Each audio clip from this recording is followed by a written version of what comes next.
warahmatullahi wabarakatuh.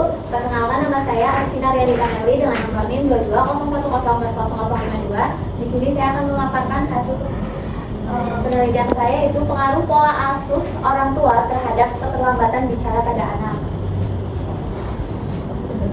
Abstrak penelitian ini berfokus untuk menganalisis pengaruh pola asuh orang tua terhadap keterlambatan bicara pada anak usia dini menggunakan metode pendekatan kualitatif melalui observasi langsung pada anak usia 2 tahun 8 bulan.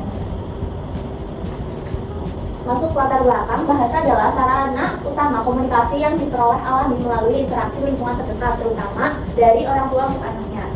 Kemudian, kemampuan berbahasa penting dalam perkembangan anak usia dini melalui interaksi sosial.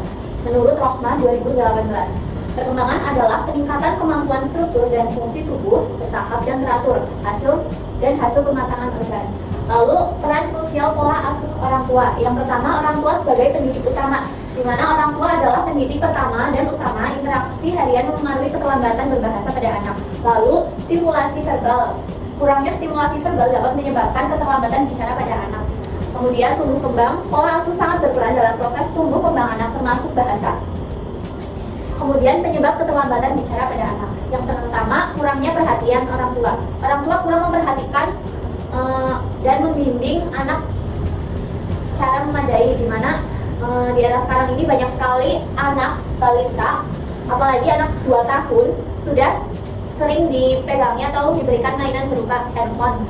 Jadi anak tersebut akan asik dengan dunianya sendiri. Lalu kurangnya pengetahuan, di mana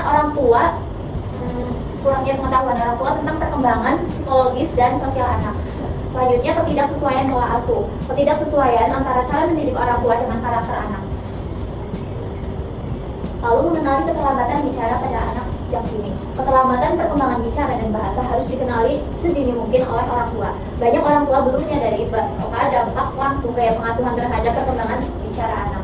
Penelitian ini mengkaji hubungan pola asuh dengan keterlambatan bicara anak usia dini. Metode penelitian menggunakan metode observasi kualitatif dengan pendekatan melibatkan orang tua dan observasi langsung perkembangan bahasa anak.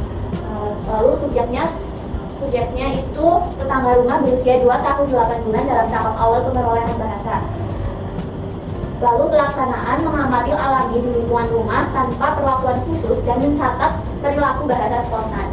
Kemudian fokus observasi cara anak belajar, berbicara, merespon, menyebut benda, meniru ucapan, ekspresi, dan gerakan tubuh.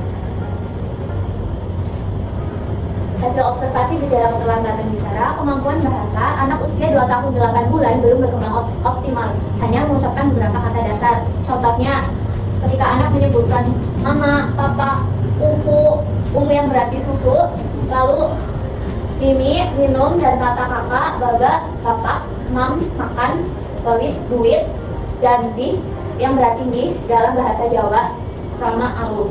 Kemudian bunyi tiruan, sering mengucapkan bunyi tiruan seperti B yang berarti kambing, dan cip berarti burung, dan M berarti kendaraan, atau biasa meminta untuk naik motor dengan mengucapkan ngeng. Lalu respon benda berupa suara tidak bermakna atau menunjukkan jari saat meminta sesuatu, tidak mengucapkan bunyi, namun ketika meminta sesuatu hanya menunjuk benda yang dia inginkan. Kemudian kesimpulan optimalisasi perkembangan bahasa.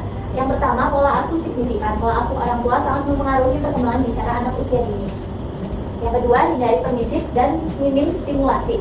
Pola asuh tidak konsisten, permisif, dan minim stimulasi verbal dapat menyebabkan keterlambatan bicara pada anak usia dini.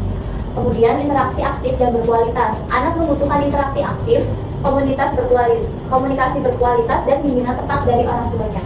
Kemudian, pola asuh responsif dan konsisten. Penting bagi orang tua untuk menerapkan pola asuh responsif, konsisten, dan sesuai kebutuhan anak. Sekian presentasi yang dapat saya sampaikan. Apabila ada kesalahan, mohon dimaafkan. Terima kasih. Wassalamualaikum warahmatullahi wabarakatuh.